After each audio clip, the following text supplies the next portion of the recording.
Rupali Kumbhani, how are you? I'm good, Rich. How are you? I'm doing all right. I appreciate you coming on and sharing your story with the creative community. Thank you. Thank you for inviting me, and I'm excited to share my journey with everyone. Excellent. Let me give a brief introduction here for you, just so they get a little bit of an understanding who you are before we dive into the combo. You're a multidisciplinary visual artist. You work across painting with oils, pastels, and watercolors, fine art, photography, and rare indoor plant curation. Each practice connected by your commitment to bringing the beauty of the world into everyday spaces.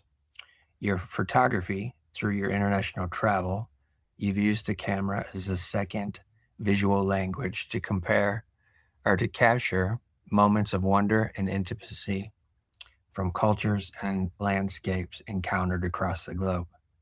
You're also a plant spirit caretaker. During the COVID era, you pioneered a rare plant curation practice, sourcing bold, rare, and high personality indoor plant varieties from around the world, studying their growth and making them accessible with minimal care and maximum presence. That was very fascinating when I found that out about you. I was like, oh, this will be a very interesting part of the conversation. Yeah, thank you. Thank you for giving me that introduction and sharing my journey with everybody, saying what I do.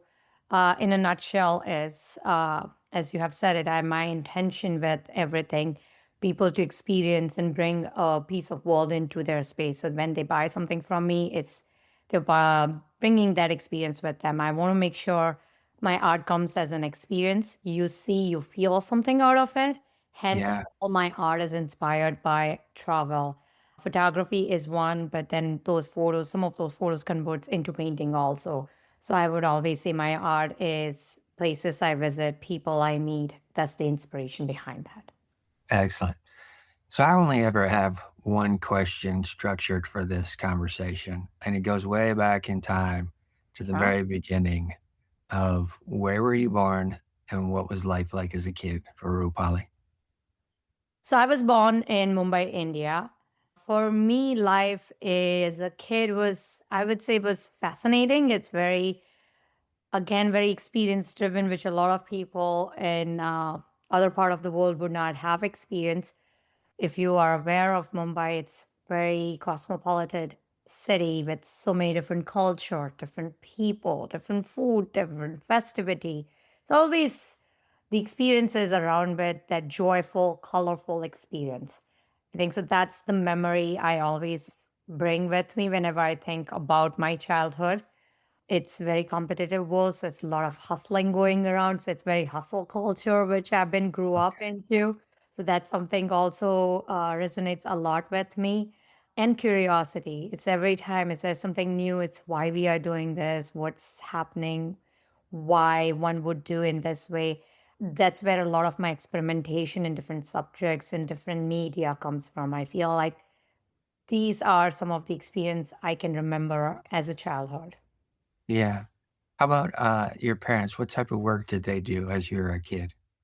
So my mom is a homemaker, and my father was a textile engineer. So from the Oh, wow. early stage, my father has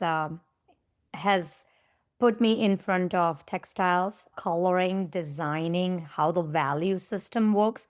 That's what I have learned from him. Um, I remember we've been sitting down with a lot of that time is there is no computers or technology, so it's always your Yeah. pen and paper. We make a small cutting of each kind of different materials. And then he writing down, this is the color, this is the RGB values here, what it means, how you feel this texture in your hand, what it purpose it serves. Those things have been introduced to me by my father at the very early end stage of my life. And I always used to sit with him and do that. So that's one of the example or experience from my father. Also, he's been very forward thinking man, so always challenging status quo and why one has to do it in a one direction. Something I've learned it from my father. And perseverance is something which I've learned from my mother. She is somebody who's very skillful. She herself do sewing, so a lot of stitching and everything. So I've learned it from her. Not only the painting, but I have also learned stitching. So I know how to do handbooks. I have a lot of hand work done on cloths and into handkerchiefs and things like that. So I have learned those techniques from her. So that is her creative side, apart from cooking and nurturing plant. You and I have chatted. My mom believes a lot into Ayurvedic medicine. So a lot of our household, when you get sick, it's always start with the Ayurvedic medicines, which is plant-based medicine. And then if it does not work, then we go into allopathic side. But very big believer on that. So that education I've got it from her, and how we use everyday food, what purpose it serves. Like in a heat environment, one vegetable or one plant would do a different things. When you come in a winter, it has a different purposes. So how that survives, those kind of learnings I've did it from my mom. Yeah, that's fascinating that you have uh, parents that have that cultural creativity early on. Yeah. I understand that textile component because I have had, rather, an aunt who was an industrial engineer, and she worked for Levi Strauss time and then ended up working for the Sports Sack Bag Company for a long period of time as well. So I understand the textiles and what goes into creating that and all that kind of thing. Very fascinating. Very fascinating. Did you have any siblings early on? Yeah, so I'm the youngest in the family, so I have elder brother and sister. Both of they are very different personality for saying, but my sister and I do share some creative side. Both of She is a lot good with henna design, which is with you do it in your hand, the henna prints. She does really Okay, well. yeah, yeah. Yeah, no, even though I'm the artist in the family, but she's one who has very creative side to her on henna design. She's fast, she is very furious, and she does it in such a pace I would have never done it in a past life. Okay. So she used to do that, and she and I is doing rangolis on Diwali. So we make this design on floors, which is describing the Diwali festival, which is the festival of light. And one of the way to celebrate is you create designs in your house. Everybody use different materials, but the traditional way where I've grown and brought up with is you use a powder and you pour it through your hand. So you make those designs by hand using dots, and then you pour color in that, and they have a significance related to Diwali. So you will have lamps in there, you will have swastiks in there, which is all prosperity, goodness, health should come in your life. So all that design long back, we've been doing that together as growing up. So that's something I did it with my sister. That's fascinating. Yeah. Fascinating. And in the Indian culture, that is kind of just woven into the fabric of the culture, is it not? It is. It is a lot of that. And being living in Mumbai, as I said, it's so cross cultural, so that we are adopting to everything going around us. So I will be celebrating Diwali, I will be celebrating Eid, I will be celebrating Ganesh Chaturthi. There are all different festivals with the different communities, which is closer to their heart. And I'll be celebrating that.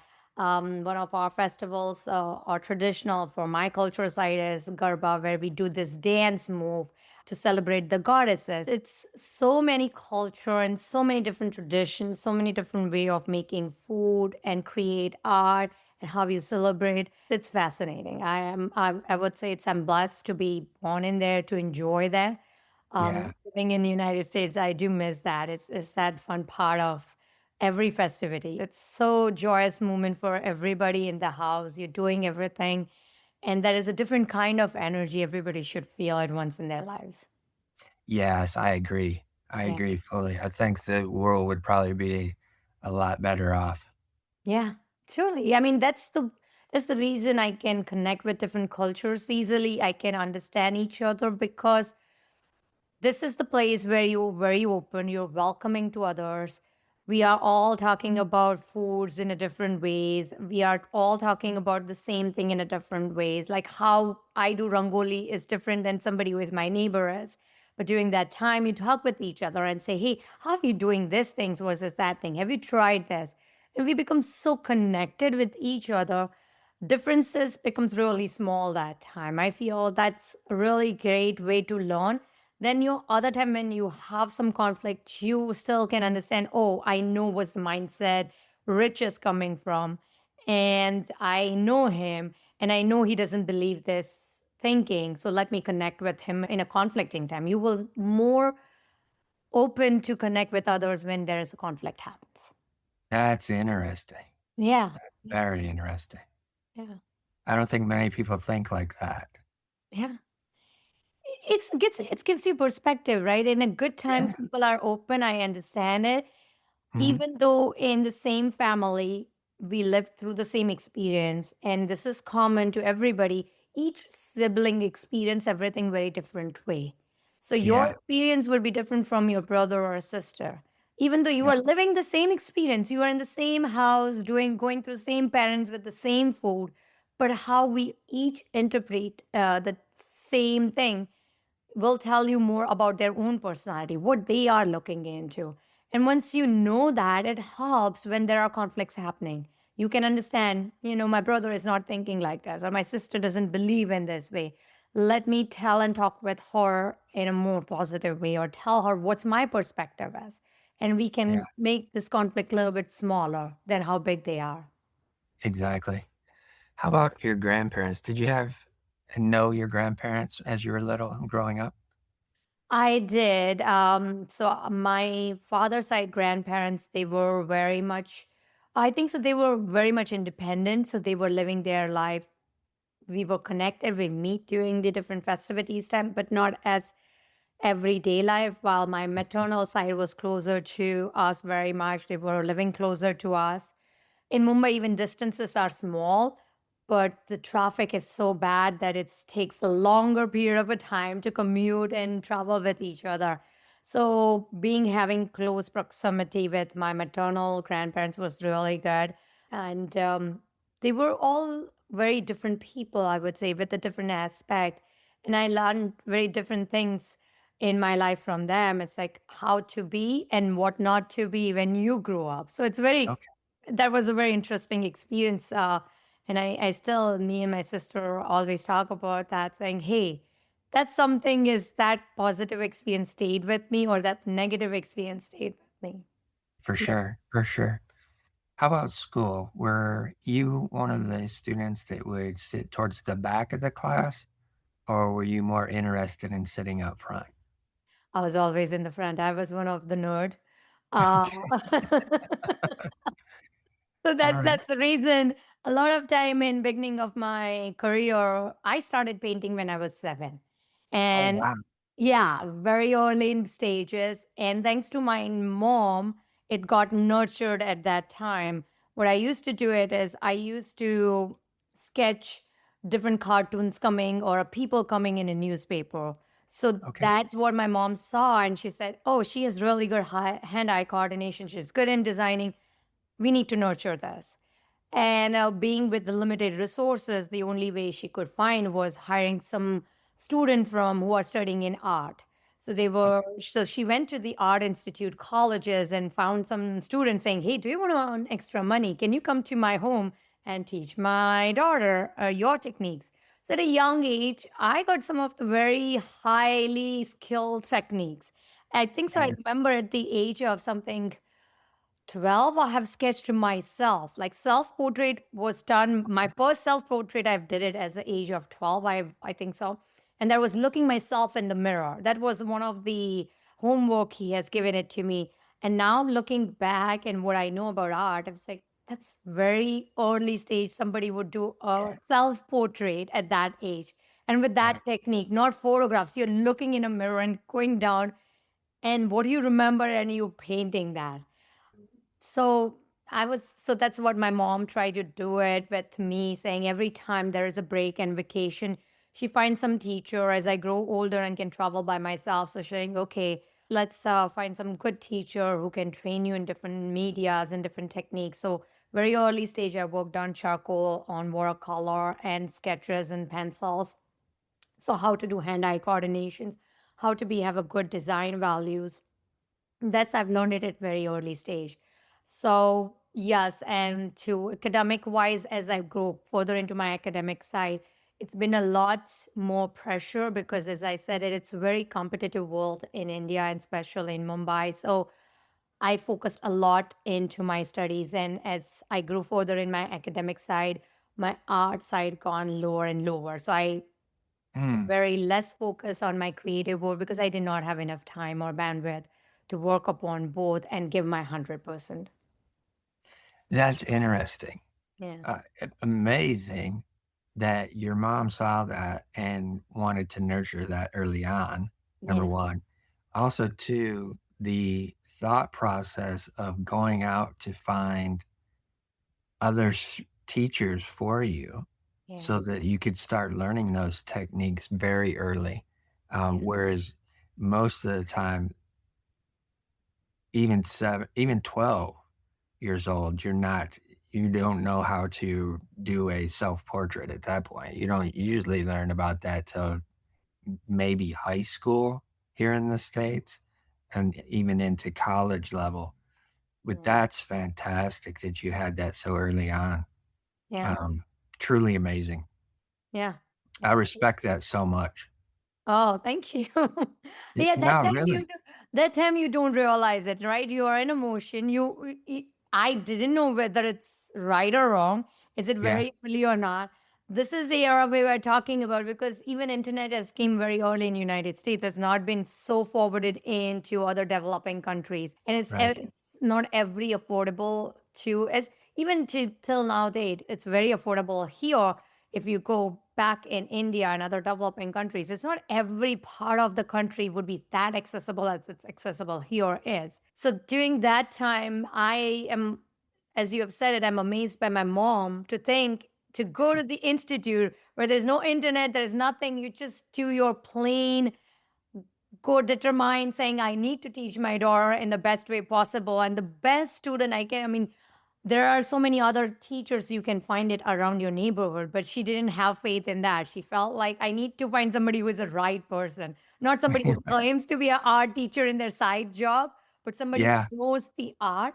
So yeah, that's something she did. It was I'm grateful for. And that time when my upbringing and the way I've been raised is always to learn from your teacher. That's the culture. A lot of time you don't ask questions. A lot of right. time it's not asking question to your teacher. That sounds as a disrespect. So you don't ask so many questions to your teacher, and it has pros and cons to it, anyways. But that's the culture brought up in. So for me, whatever my teachers say, I have to try. It's like I don't Right. question. It's like why I'm doing self portrait.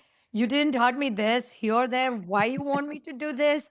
No, he said that to me, so I'll just go and practice that. Whatever it comes out of it, it doesn't have to be like perfection or perfect something I can hang it on a wall, but I have to attempt before asking him a question saying why I'm doing that. So Right. now I think back and now I know it how it was so early in my career I was able to do that. Yeah, for sure. For Yeah. sure.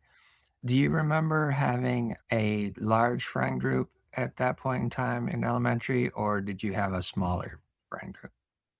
Smaller, smaller. Smaller. Being a nerd and being a because throughout my education time, I've been a top ranker in my school. So when you are at the top, always the surrounding is very smaller. That's the phrase we say it here, but it's very true. At top, you are being lonely a lot. So yes, I didn't have a lot of friend circles that time.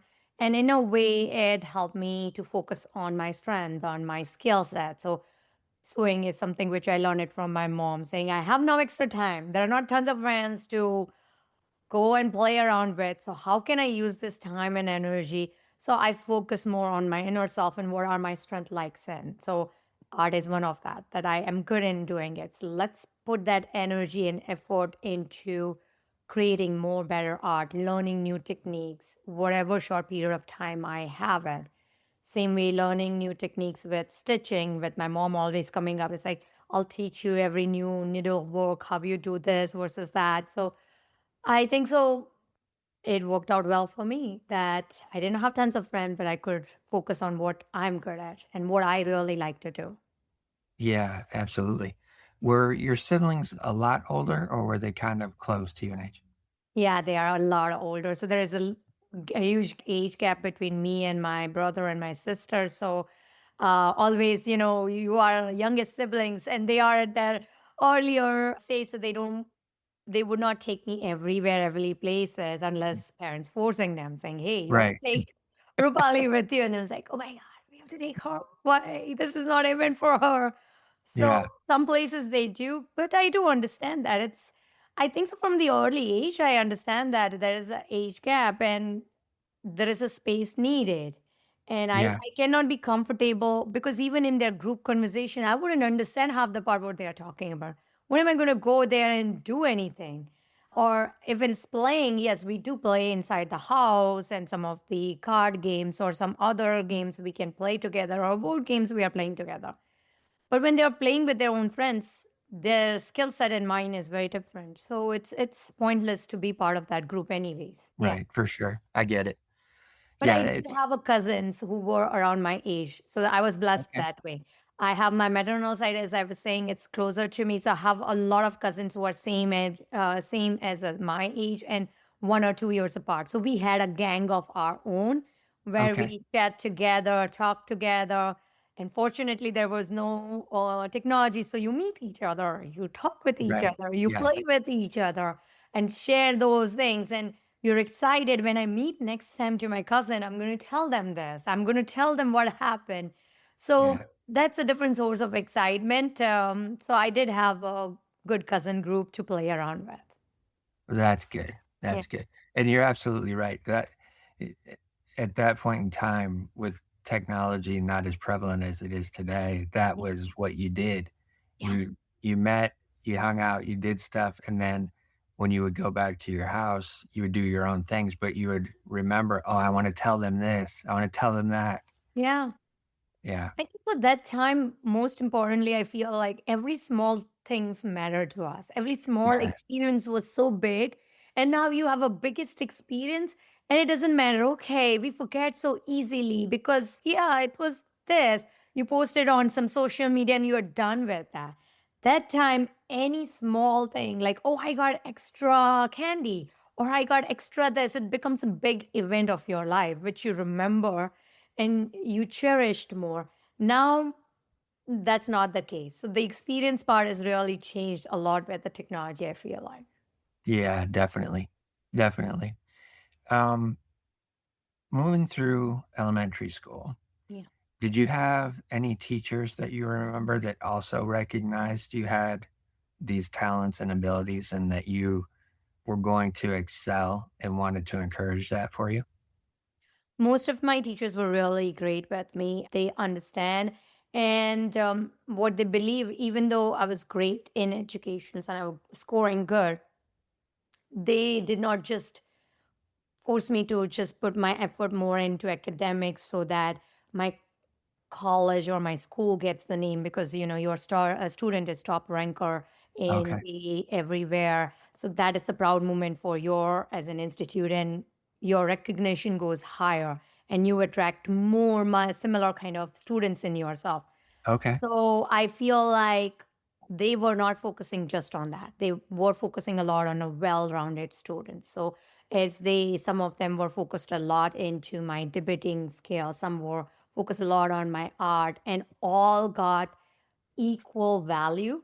It's not you score top rank, so that's your highest value. No, your debate capability, if you have debated in a nicer way or you earned a rank there, that's also recognized. Your art is also recognized. There was a lot of them also focused on you as a character, as a person, what value system you bring in. Not only you succeed academically or succeed in all these extracurricular activities, but you as a person, you should be having great value system. So there is also an emphasis on that. So that made me a well-rounded person rather than just focusing on one side. Yeah, that's tremendous. That is woven into that societal culture there. It's not so much here in the US, and that, from my perspective, uh, it's almost disappointing in a way because it's so focused on, okay, just learn these basic things, will move you through. Even a lot of the creative courses and classes early on are gone away from the elementary schools. So it's, again, it's just a process of putting them into the next grade, getting them through one to the next one, versus looking at it from the whole perspective and making sure that they have all of this rounded value like you're talking about. I think we have a long way to go still yet here in our education system. And two things I would like to add in that is A is those teachers which we are talking about. I'm always grateful to my teachers. They are, some of them were like second mother to me. They Yeah, want me to be like how they treat their own children. Like you right. have to have that discipline. So they were looking out for me the times when I've been bullied or somebody is not doing correctly with me. And compared to what I've seen it in States, amount of children they were taking care of and the amount pay they were getting. Now I look back, the way they have handled this is amazing. Because growing Yeah, up that time, where women working outside and doing this, it was not standard norm. So they are still doing that with such a less pay. They have to work on passion a lot. The passion has yes, to be higher. Is yes, teachers working a lot on a passion where they put their students' priorities, the student success above everything, needs a different set of passion, which not everybody has it. So I'm very thankful that I got some of those teacher. And the value system you talk about is also a two-way street. I feel like it's came the same level to me, or I was able to grab that from those teachers was also in my home environment because I had the same thing.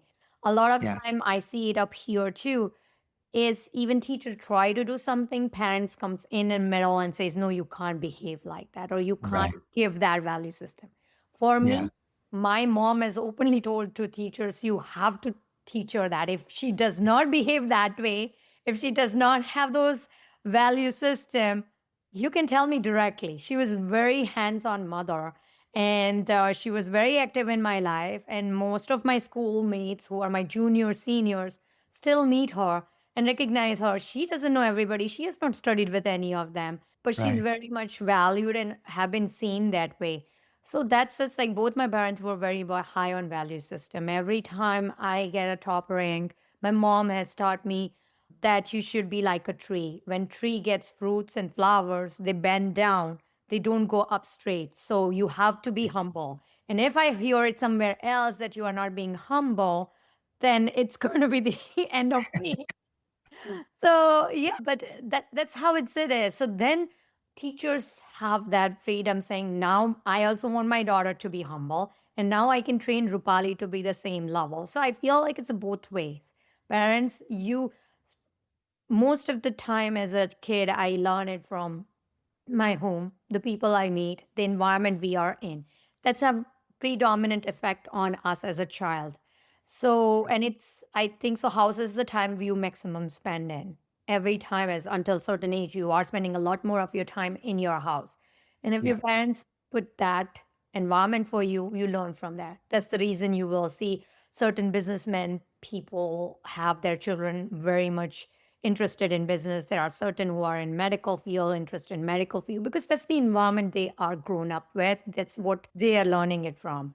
So just saying education system does not, I can't say it's just the education system, it's the both ways because your house is also true. one of the education system where I Yeah, have learned a lot of things. yeah, for sure, for sure. You mentioned debating. How Yeah. early on did you start, debating?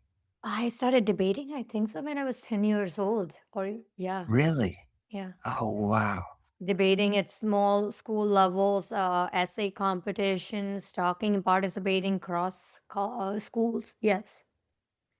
That's fascinating. Yeah. That's fascinating. Did you find that interesting and challenging, or did you find it that it was interesting to the point where you wanted to make sure that you heard the other opinion so that you could hold your side of the debate? Both. I feel like it's always interesting to me. Okay. And in a way, it is challenging also because I have to listen somebody and come quickly with my side of the world and saying what Rich is saying, why is right or wrong, or whether I support or not support with my Yeah. own capability.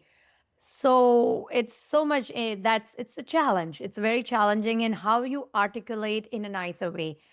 I'm one of the person I don't want to disrespect somebody. Even if I don't agree with you, I don't want to come and outright attack you and saying, hey, Okay. and give name calling or something, very offending way. So Yeah. that's another challenge. How can I do that without offending Rich and in a nicer way? And also sportsmanship, which my father was big believer in saying, even if you lose, how can you accept your defeat? Because that's something is also challenging part. Saying, okay, I Yes. lost to Rich. Am I bitter about him? Am I getting angry about it? Am I putting that anger out somewhere else? How I, as a kid, we need to learn that skills. You win, you lose. That's the Right. life going to be. And the Yeah. early age, you understand that no matter how much genius I think is I am in my head, there are times I'm going to be losing. And how do Yeah. I take that loss? And what I take that defeat in my future life is what something would drive me further. So that's Right. something, all that part at a young age is challenging. Now I can sit back and say, yes, it was, I can done this and that. But that age, you are in that energy saying, I want to win everything. I know everything. How can this happen? So going through that phase of losing or not able to say your things correctly, you tumbling, your words are not all coming out correctly, how to articulate yourself. Those things I've learned during that time. So it was challenging, but it was fun too. I enjoy. I'm one of the people I've realized that enjoys in challenges rather than having that smooth sail of life. That's the Okay. pattern I have found out myself. Now I look back, and every time I do, that's the reason in my art I do different medias, different subjects, and sometimes I think about it, it's like, why can't I do like rest of the artists do it? Just pick one media, just pick one subject, make my mark and stick with that. But Yeah. that does not intrigue me. I'm time and time just goes and drawn into this different subjects and different way of doing things. And Yeah. I feel like that's the pattern I have it from my early life. Yeah. I fully understand that. There's so many times where I've thought the same way that maybe I should just focus on one Yeah. medium, Yeah. and it's I can't. Like, I've gotta dabble. I've gotta have my hands in a little bit of everything. Yeah. Yeah. Agreed. Yeah. But debating at 10, that is so fascinating to me because it's not a skill set that is very prominent here in the States Yeah. as much as it used to be. And I think that is something that is lost to the younger generation that are coming up is the fact that they don't have that capacity to hear, Mm. listen, and then be able to give their own opinion about why they may or may not agree or what they may have to support that. And also, like you said, how your dad ingrained in you to look at it. If you did lose, how are you going to react to that loss versus just a normal response of, I lost, I'm depressed, I'm sad, don't like it, right? How can you move on from that point of that loss? And I think that's hugely important in a child's life. Yeah. I mean, I totally agree with you. It's here because you have to put the lens of India and where I grew up. Yeah. We at early stages do this very young age. You are talking with so many people at a one time. When you are living in a neighborhood, it's not just few houses around you. There are colonies and colonies of people on everyday basis you are seeing them, so you are going to be communicating with them. It's not you live in a silos and that doesn't happen there, so you bound to talk with it. So that's the reason it's a different perspective. But as you have talked about listening and also about how to take your loss at a young age, yes, you will feel depressed, but then how you move forward with that? Does it impact your studies? Does it impact every aspect of your life and Yeah. how to do it? Because those the time builds up your character. Those are the times makes it easier when you grow up and you have more difficult challenges in your life and how to tackle it. Do you always stop and not move forward, or how do you take that out? So I feel at a young age is all these are character building, and Yeah. we all need to go through. If you don't go through young age, at later stage you might. If you're fortunate, you will never. I've seen some of the people who has very less headache in their life, or less losses in their life, or most of the time winning. But that's 10% of people, but it's not Right. everybody. So it's also depends on Allah. Because I feel that's the reason we learn everything at a younger age. You're bicycling, new languages. They say it's easier to learn new things at a younger age. As you grow older, it's difficult. And the reason Yeah. being is our perception, our things. It's our memory, our body is going to be going downside. So learning swimming, learning bike, everything at early stage will stay with you longer because now you have so many years to practice that to make it Yeah. the level when you grow older, your body knows it becomes like a second nature to us. So, an older age, you start doing it, those injuries would be if you fall down from a bicycle, you have a Yeah. longer hospital bill than you were at a younger age. Your For healing is sure. much better. That's how is the character building. When we fall at a later stage and don't know how to handle it, that pain would be much stronger and you will take longer time to heal it. And you don't know Yeah. what you go around because you never had this in your life. That's never built it in your career or in your character. Right. For sure. For Yeah. sure. As you're moving into high school age, you mentioned earlier that as the studies became more prominent versus the creative aspects, did you still have any of those creative components throughout high school, or was it starting to more focus on just the book learning? I did had it like time to time I will doodle or I will do sketches, I will work on some art pieces, Okay. but not as much as I used to be. Debate, some smaller version, I would be doing it, but not completely as much as I used to. So it's not completely lost, but the amount has significantly came down. Okay. All Yeah. right. And as you're getting towards the end of high school, are you starting to think about what you're going to do afterwards and kind of plan and start to focus on where you may want to go to continue your education? Yeah, it's again for us as education system is a little bit different than the one is in states here, and sometimes it's make and break. So either I knew I'm going to go in a science side, whether I would be engineering side or is it going to be in a medical side. I have earlier stage made a decision I would be going more on to the engineering side of the world, where more technology prominent, less medical prominent. So that's the decision I've taken. There was another path to be in architecture because being my art as in Okay. background, my mom makes sure that to get into architecture, you have to give certain exams during your schooling time so that when your admission comes at the time of architecturing, you can show the proof that I've cleared those exams. So I have done it throughout my earlier time in the schools that I cleared those examination when it was available to me. So architecture was another option, but I know architecture was very expensive study to Okay. continue. Got you. And B, I enjoy creating paintings, not the buildings. So I know Right. that aspect of design doesn't intrigue me so much. Hmm. And again, it's a very different world. I knew that I wanted to grow and continue and leverage that work for my day-to-day life too. I mean, I wanted to earn out of that too. It's not that I just can keep on working on it without having earning capability. And architecture is very different environment. You need to have a community of people you are aware of, and itself that education is very expensive. And I Yeah. didn't feel like we are at that stage that I can afford that either. So for me, all that combined together, I didn't feel to go with the architecture. Gotcha. Yeah. Gotcha. Once you got into the higher education system, was that still in India or were you coming to the States at that point?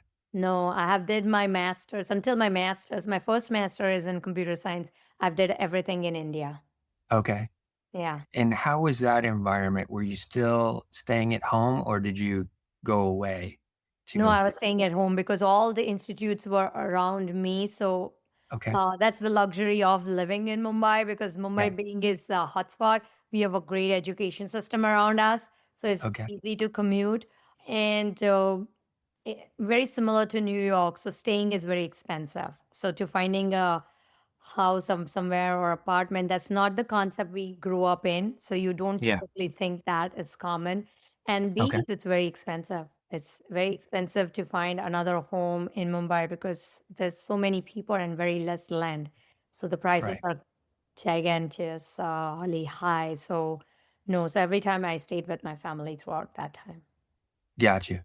And at that point as well, are you starting to find new friends that you're starting to hang out with and enjoy? Because there's a difference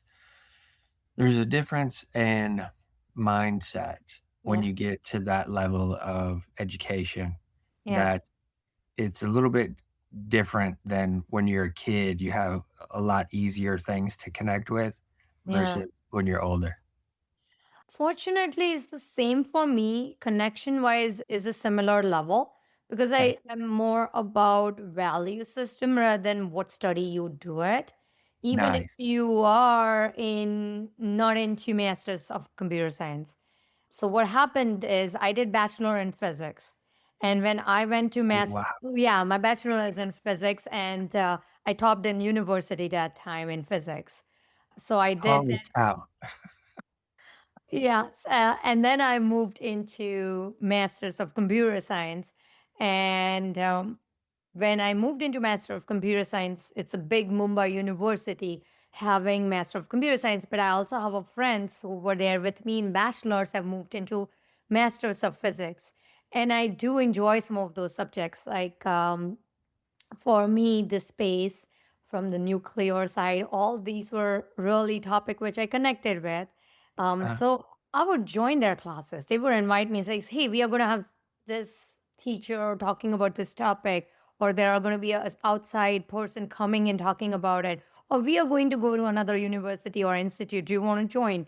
I had friends in mathematics. I have friends in physics. They don't understand what's happening in computer science, but they are still my friends from the physics side or other sides, or I connected with them. It yeah. doesn't have to be like if I'm a topper, you have to be at that same education level, or my wavelength with you in education should be matching. It's Right. conversation should be matching because results are one thing, because getting a rank or getting a score is a one thing, but your intellectual ability and your character is a very different thing. So you might not be good in writing in exams. You might not be good in scoring, but you are a good thinker. You have your individual thinking ability. You have your own opinion, and you can be that person who can listen to others. And I can have a great conversation with you. For me, that is always an important topic rather than anything else. So that's the Yeah. reason. Being friends, I have all different kind of friends. Sometimes people don't believe, "Well, how can you connect with that person?" Because I have this nerd persona growing up, but because I connect with them on a different other level, like we grew up in similar environment or we are in the same, I am very foodie. So if somebody's enjoy a lot of food, I was like, let's go. We are food buddies. So we talk together about different foods. So there is that conversation happens with you. It has to be more on that rather Yeah. than anything else for me. So yeah, friends were all there. There were different level of friends, different type of friends I had with the same thought process. That's amazing and refreshing all in the same thing. Because again, the interest of other courses, perspectives, just going and sitting in a class versus it actually being a class that you have to be at, Yeah. um, is very much of an open mindset to where you're interested in learning. Do you find yourself or considered yourself a seeker from very early on in? Yeah, I love to learn. That's the curiosity in me shows up Yeah. every aspect of my life, whether it's smallest of things I do. I'm very curious. A lot of people will call me I'm very resourceful. That's another way of they see me Okay. as. Or some will be saying continuous learner or very learner. But it's all is because I'm very curious. I wanted to know more about this. I'm not the one who gets satisfied with shallow knowledge, which I feel right now we see it a lot around us where everybody talked about what one thing you got from somewhere and that becomes our whole universe in life and we just talk about that. But there are Yeah. every time is different aspect and more I do it, more I feel like I don't know so many things. And I think so that keeps me alive in learning more and more because the more you learn, it should feel other way around that I have so much knowledge, but I get opposite feelings saying, I don't know so much. I didn't know this. Oh, my mind is blown with this one. I should dig deep more into this. How come I Right. didn't know this about it? There is so much in the world I don't know about it. And that keeps me going. I feel like that's the seeker mindset you said it. It's very true. Yeah. Yeah. Once you got your master's degree, Yeah. did you have opportunity already available to you to step right into working, or did you have to search a little bit in order to get that figured out? I have to search because I was one of that. The time when I graduated was the time of that Y2K issue were going around, that Okay. where every computer is going to be shut down. And that's time I'm coming out with Masters of Computer Science. So Yeah. here is this is scarcity going around in computer industry and the technology world. What's going to happen? So everybody was not hiring new people or newbies or interns. They were just thinking to see what's going to happen. Then we will make a decision. Is it going to completely disrupt us? Or is it something we need to continue investing in? So, because the timing was so perfect for me, I have to do a research on that to find the role. And I also am very selective and very strategic by nature. So, I need to make sure that I'm going in a place where it really excites me. Okay. uh, it doesn't have to be the biggest institute or place I work in. So, my first job was in a startup company who was first in India creating games on mobile devices. And I Oh, didn't wow. know anything about that technology. I didn't know anything about what the gaming world is. Right. Um, so that all made me very curious to learn more about it, saying this is new. And I felt that time also, and I have also forward thinking strategies in my mind. And looking at that time, I felt like this is something it's going to be staying here for long. This is going to be something very forward thinking technology, innovations. I should venture in the beginning stage when somebody's pioneering in a country, be in that space. You will learn a lot. Obviously, you have to juggle a lot, you have to work hard, but I feel like that's the right time to do it. This is the place I should start with, and I got a good opportunity to work with there. So, yeah. It's interesting that you went into gaming. Yeah. Um, and at that point in time, too, that's when it's kind of starting to move in that upward trajectory. Yeah. Like you're saying, you had that forward thinking to realize, okay, this is something that's going to last. Did you find the creative component of that interesting to you, or was it more the tech, the No, creative? it was. It was creative part too because I was part of the entire end-to-end life cycle of a game. So it starts with the designing to the development to the testing and giving back.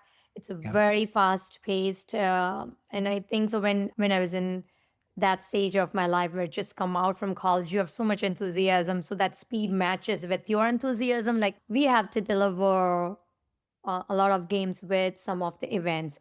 One of the game I have worked upon was Finding Nemo. So they have released the game up here, but there were certain devices was causing memory leak. So I've been given those and say, hey, work on this to make sure we fix those issues. That means reducing the images size, how we can modify the images, how we can develop and find better solution for encoding and technology wise. So all that thing, but it has to hit that timeline of finding Nemo movie running around here. Yeah. I can't take forever to, okay, I'll take this many days and this many days to deliver this final product to the client. Yeah. There are some of the games releasing with the movies. So we were one of the companies of given Spider-Man games when it was Okay. launching in India. So it's like when game releases, you are releasing your things too. So it's really fast paced. It was and all of us were mostly newbies to this. Some has an experience working in it, but a lot of us are very inexperienced people in the gaming environment or in this space of technology gaming environment. Some has played the game, so you know the gaming on the viewer side, but not Right. more on the development side, like how actually goes. So it was, I would say it was very kind of college environment. You are in a dorm Okay. room of a college where everybody's partnering, everybody's coming with the creative ideas. Yeah. Sometimes you have to do nighters there. You're staying overnight there to make sure your game goes on a time. Uh, Yeah. that was all fun, and I feel like that was the right time to do all that things. And I don't know if I would be right now if somebody gives me that. Would I be taking that or not? Because I'm in a different stage of my career, different stages of what I'm doing. But that time it was really fun. And the creative side, yes, I have learned a lot of visual side of it, like how the digital creative side works. Until Yeah. that time, I'd never had a hands on it. So, what does the pixels looks like? How that designing works? How the editing works? How time Yeah. consuming it is? Right. People don't understand that process looks great when you're seeing a movie or great seeing in front, but editing is really tough job. Yes. Very much so. Yeah, yeah. That's the thing that most everybody does not see. Yes. And there are not much information shared out in a more entertaining ways. There are Yeah. documents available or documentary available, but documentary becomes boring to people, so they then shut it off. If you make it 3 hours, nobody's going to see it. But it Right. should be fun to say it how it goes. And that experience helps me when I'm editing my photographs because I know how much it's going to take.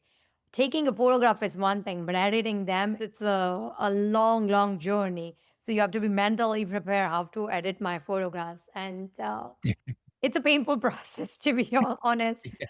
Editing takes a longer time. So I have to be really prepared with that.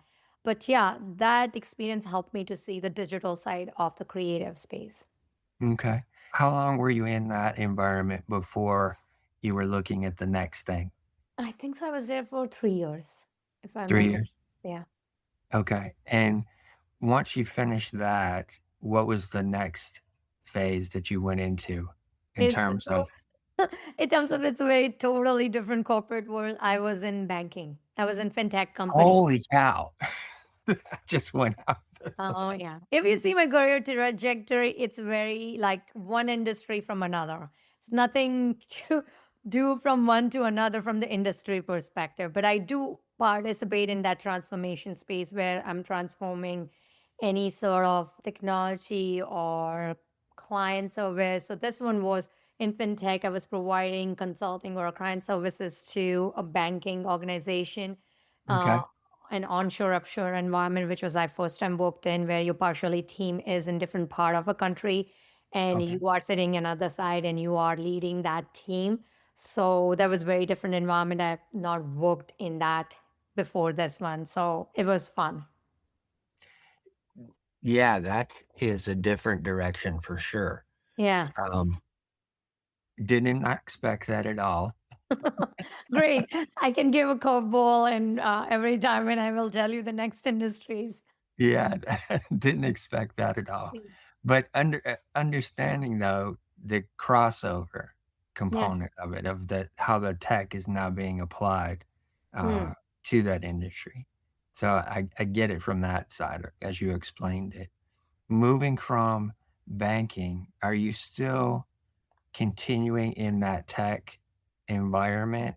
And Tech is predominant. Yeah. Tech throughout my career is a huge component. So when I do transformation, it's business plus technology. So partnering with C suite, partnering with leaders, and helping them to solve a business problem using technologies is where my strength lies in. And that's the continuous pattern.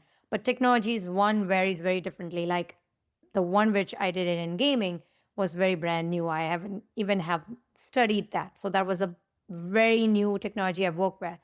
Now, Yeah. banking is very different technologies because the applications are different, the technologies, workspace is different. So even technologies varies from one industry to another. What I have used on the products, the applications, the services we provide. So it's a very different environment altogether. That's so fascinating for me because as I'm listening to your story, I'm seeing all of the different areas where you're constantly challenging your mind and yourself.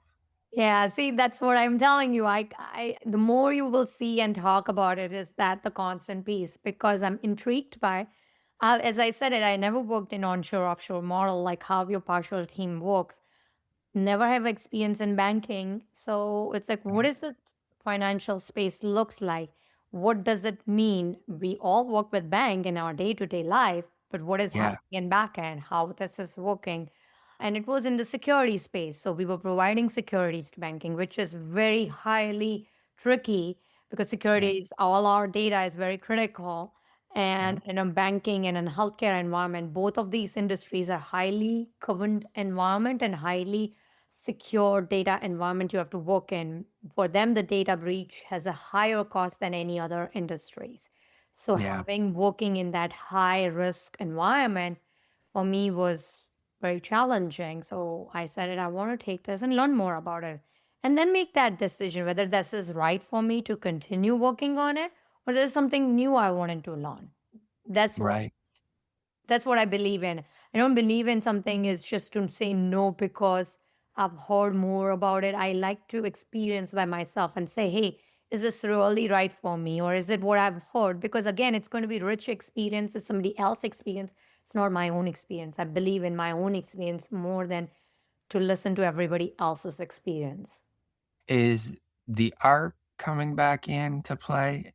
Not in a way like I, for personally, not doing a lot of my own art by that time, but the Okay. creative space is always throughout these phases of my work will show up because it's the creativity in dashboard or how the visualization piece works. Because every time I'm working with client, I'm creating some product for them or an application which is catering to them. So a lot of time that will show up in visualization. What is visually would be good Gotcha. for my clients or for viewers who are going to be using it.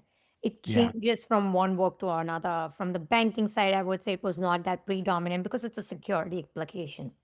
yeah. But on the mobile gaming side was very high. In other aspect of my career, it was higher too, but not in my banking experience. Got you. Got you. At what point in time does leaving the country come into mind, and what was the circumstances that were creating that potential opportunity or change in environment for you? For me, the changing of country came in when I got married. So my husband lives here, so that's how I Okay. moved into United States. That's where that shift from one country to another came in. And was that did you meet him there or did you meet him here? Or was it a scenario where you would come on a trip or something like that where you first met each other? We first met each other in India. Okay. Yeah, Okay. that's how we met.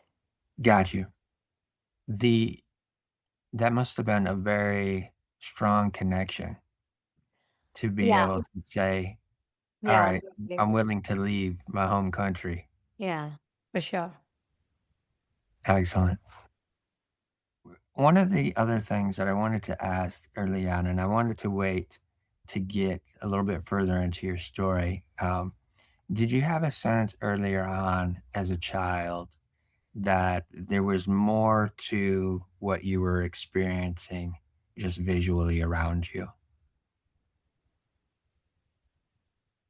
Can you explain more? Like, Yes. For me, as a creative, early on, I had a sense that there was other entities and energies around me Mm. versus what I was just visually seeing on a day-to-day basis.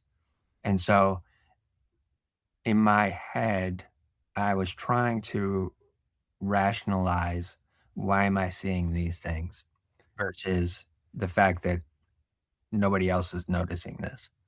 And I'm curious as if you had that type of experience where you were able to sense more than what normal people are experiencing on an energetic level. So mine is would I would say is more around that experience piece, is about Okay. how I feel it, and that's how it covers up in my art. A lot of is my work, even if it's a landscape, what I feel when I view something. For example, I love to hike and I'm hiking in Grand Canyon. What joy and peace it brings to me might not bring to somebody who enjoys water over mountains. Yeah. So I have created a painting of a Grand Canyon, but when I created that, it I want the people to feel that peace, that what Yeah. I felt when I was hiking in that.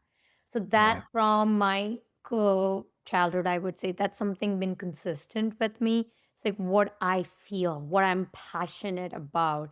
When I'm Yeah. painting, I have a painting which is one of my really I have gone through a lot more challenges for that painting in charcoal because the way I have painted that techniques, I don't think so. I'm going to continue doing it because it's very strenuous and it takes a lot of work out of me and it's a very tiring process.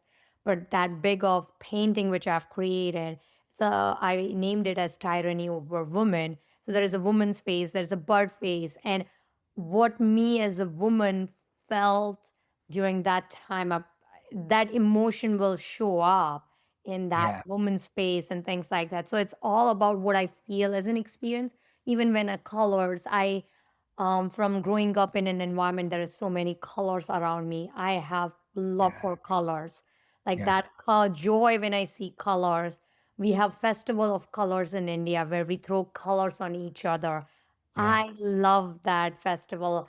I'm the one who never shies up. Even in USA, we do hear that festival. I'm the one who will say, "Put every color on me." I'm not shying away because for me, that color is part of my life. When I paint, I'm not one who is afraid to touch colors or don't feel like, oh, my hand got dirty or this is. You will see a lot of paint on me, and that's part and process of it. So I Yeah. enjoy that. So for me, it's the experiences. That's what comes out in my art, and that's is from childhood is what I feel about that, and I want Okay. that painting to say that experience and give that experience to other people. Yeah. That's amazing. I've been always fascinated with seeing those types of festivals online. Ah, Um, you should you should go out and play because it's a really it's very fabulous. It's that's another way, the way we see that festival and the way I see that festival is you can't be angry during that time. Even if you right. hate colors, Yeah. we have it so many people elderly and they would say, I don't like this color. Stay with me. I don't want this color on me. And during that time, there were some very dark colors which will stay on your face for a long time. So I understand somebody's working, Yeah. professional life, not being a kid, could feel that way. But then Yeah. still, you can go and say, a little bit, can I put a little bit color on you? And you just play with that. Those festivals tells you that you can't be angry with each other, even if you have differences. Just dissolve this for one day and you become friends or you become family or you become that you connected with a common thread, and that part Right. is always I enjoy that, and that's the reason it's one of my favorite festival from India, and I always enjoy doing that here also. But it's a great way to connect with each other. I feel like festivals are a good way to connect with each other with a human level, and we can Yeah. understand each other's emotions, share foods, share drinks, and then you feel, oh yeah, we're living similar life. I think the key word that you said with that description was the kid component, Yeah. uh, of tapping into that kid-like spirit as a creative. I think that is hugely valuable because there's so much there from when we were a kid and we're experiencing everything, and it was joyful most of the time. Being able to tap into that as an adult, I think, is very powerful. Yeah. Kid like mindset, kid like curiosity, because that time when you're a kid, you are curious with everything. You are not full of the data. So you will approach everything new with that curiosity. We do have fears, and some has lower, some has higher, but still we take that new step of learning new things. We meet strangers very easily. That's the time where you don't put so much facade in meeting other people, connecting with others. We don't have so many background data in our head that what that person would be and how that person would think. So I feel like all that helps if we can bring in some aspect in our day to day life. Yeah, absolutely. COVID changed the world Yeah. essentially. Yeah. Um, but it also changed something for you. Yeah. And that was an interest in plants and curating those plants.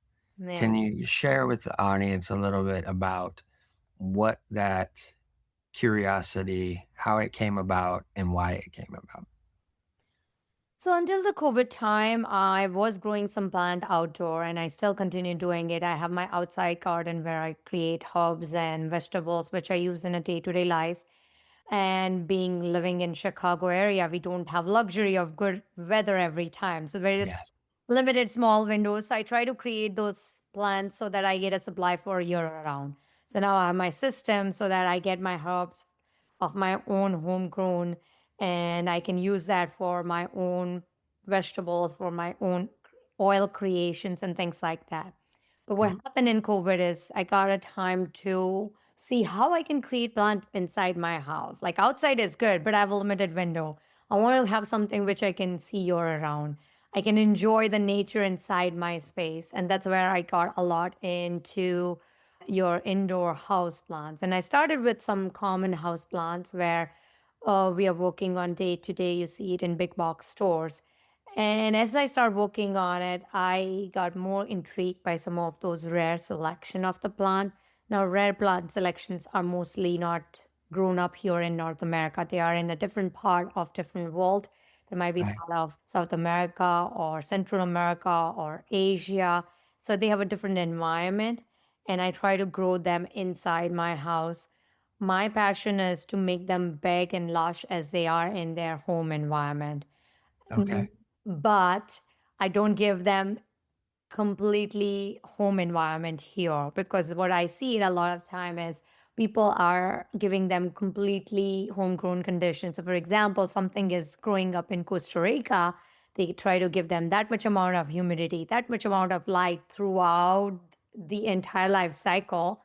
Right. What I do is love it change. I experiment with them and see how much lower humidity they can tolerate and what will happen to that plant.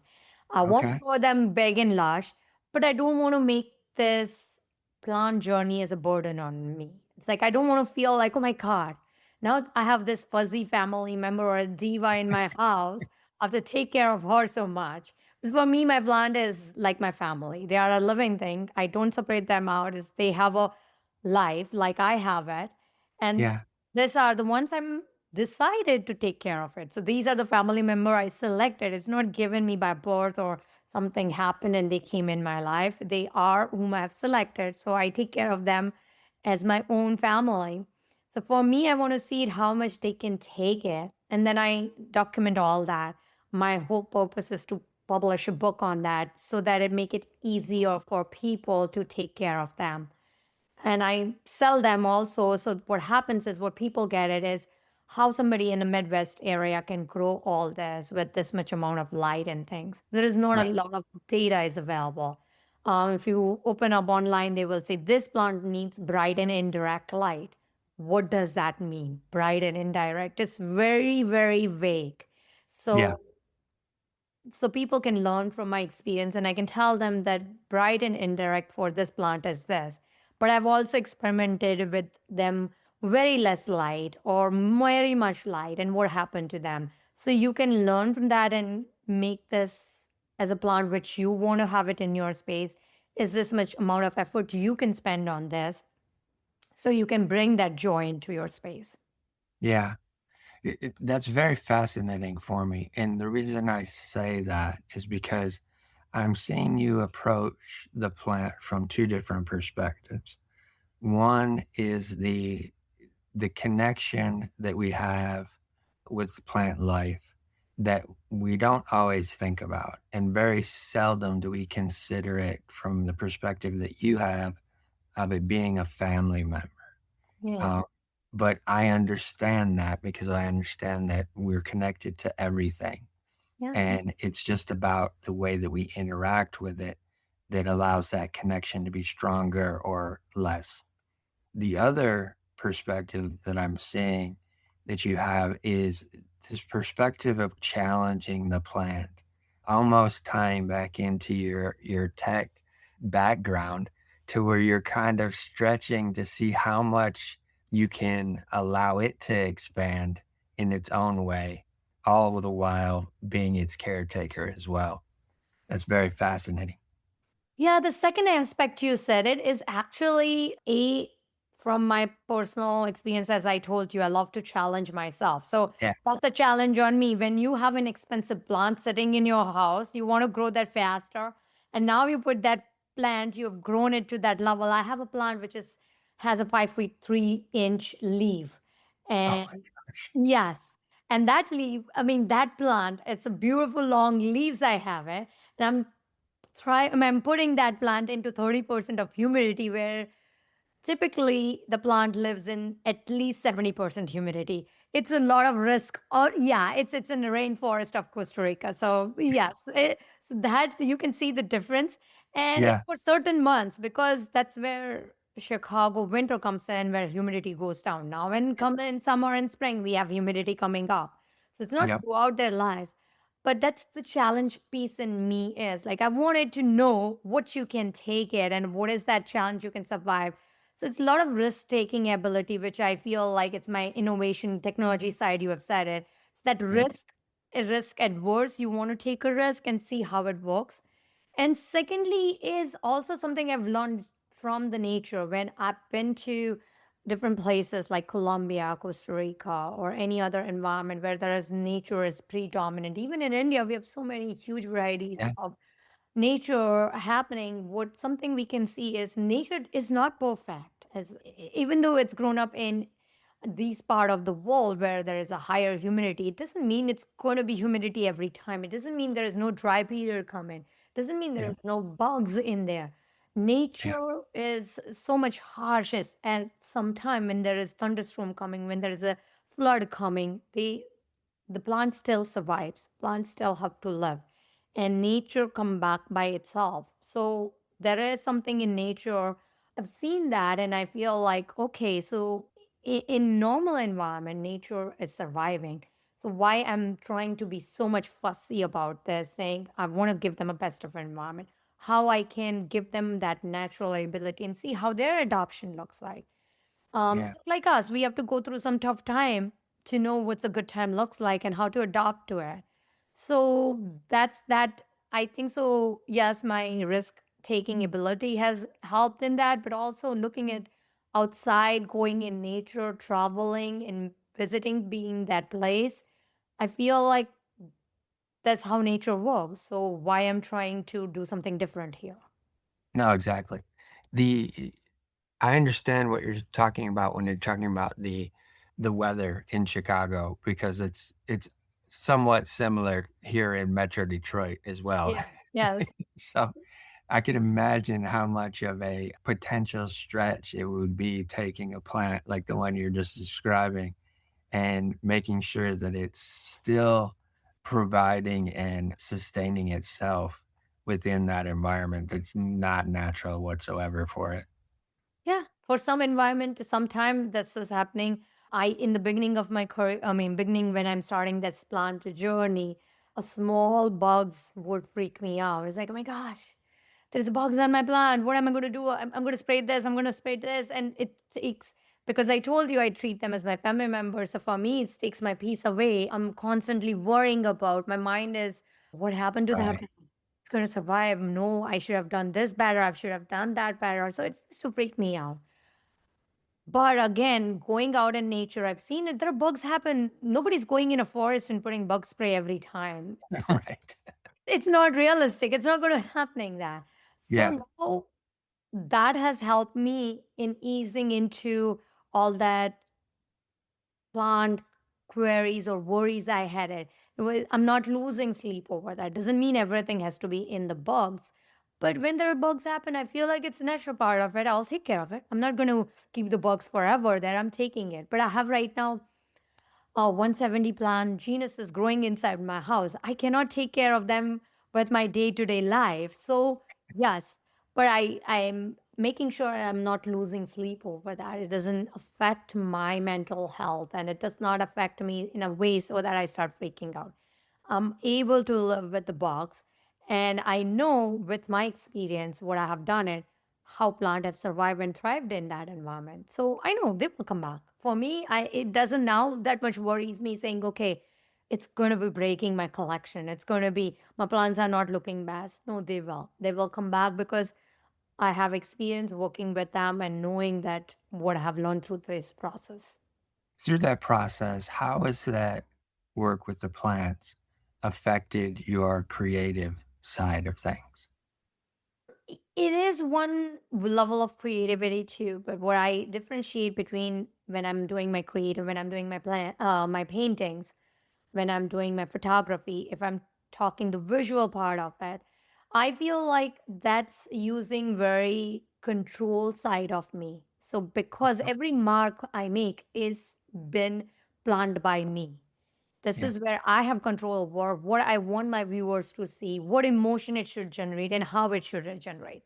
So that's something I'm making my mark on. When I'm clicking on taking a photographs, what I'm doing is I'm clicking on something which I enjoy and I'm in a control of it. I want this part of lion to show up. I want this element of the elephant to show up. Not entire thing. I want just this playful elephant showing up in my photographs. So that is something which I have a control on, what I click on, what I paint on.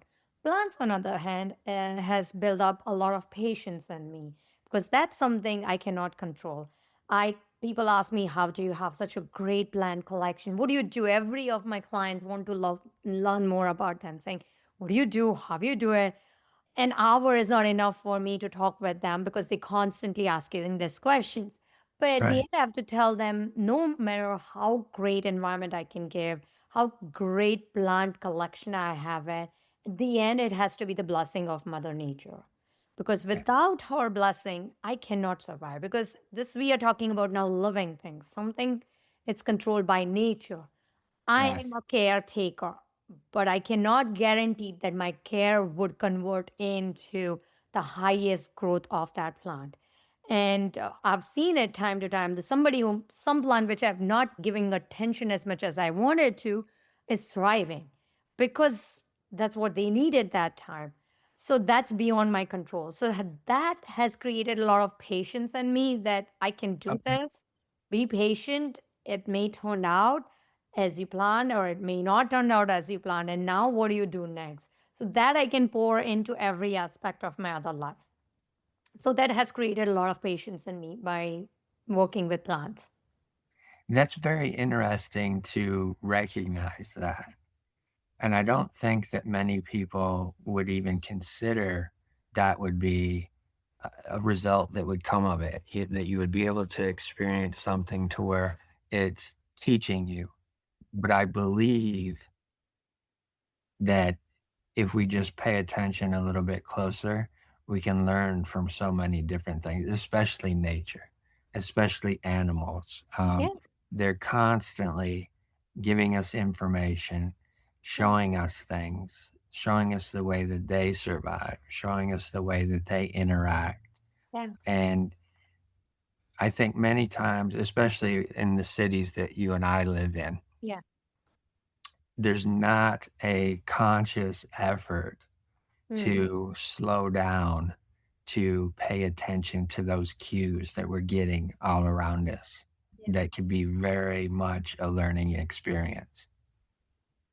Yeah, I feel like it's not about just the cities, but in general, there are two things which I feel it's missing is we treat ourselves as a human as a highest in the life cycle.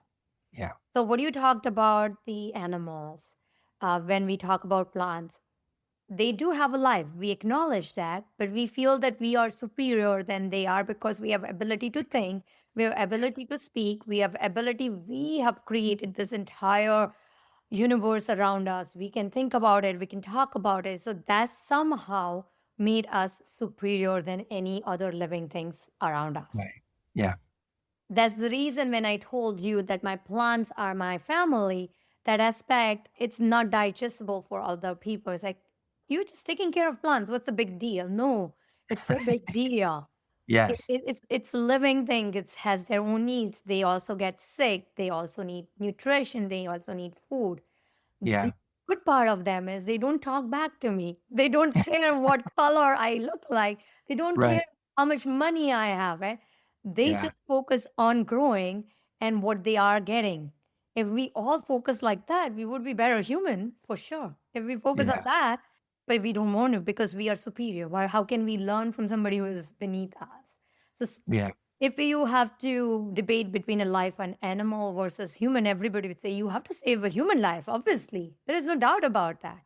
Why? Obviously, because we feel that we are superior and our life should be better than anybody else. So that's Yeah. the mindset. It's not cities, pretty much everywhere. Everywhere people think like that, and that's the reason we don't want to learn from them. It's like, okay, they're there. Time to time, we can make a good post about that on Instagram, but in our day to day life, we don't strongly believe in that. That's the reason it doesn't show up in our life, how to take care of the plants and how to take care of nature. And the second part of that nature, where I said it like having patience and something which nature does it, is also part of my day to day life too. Growing up, and every time when I told you that I was nerd, I was scoring better, I still believe there is, yes, it's part of my skills, but there is also luck plays part in that, which a lot of people don't believe in. They feel like, oh, I have a skills, I'm talented, I'm intelligent. That's the reason I'm getting something what I'm having. But I'm a big believer on being a right time in a right place. Maybe I was surrounded with people who were not as same intellectual level as mine. Maybe if I was in another school, in another country, in another place, I might not be scoring that. So that's where I was at that time at that place has played in a part for me to score that better. Yes, it Yes. doesn't take away from my hard work. I did amazing hard work. I learned, I have my own intelligence, but luck plays part in that. And that's in plant, I call it as mother nature. That's in art, I call it as something art you create. Sometimes it does not shape up the way I want it to. It does not come out the way I want it to because it's not showing the right color which I was imagining, or I'm showing it in a gallery and I'm not selling my work or not getting the award because I'm not at the right time at right place. This viewer Yeah. does not connect with the art which I'm showing, and I need to find that right buyer or right viewer for me. So luck, if we start accepting that as a part of life, think so failures becomes easier to digest and learning from that becomes a little bit easier, and we put less pressure on ourselves and move forward. For sure. Your photography that you do, in order to be a photographer, you have to have a sense of seeing something that is not always noticed by many people. Yeah. How has that allowed you to also look at the world differently?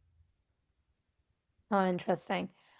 Because from the beginning with my painting, I had a little bit an advantage because I was seeing things Yeah. which other people was not seeing. So I had that design aspect in my mind. Yeah.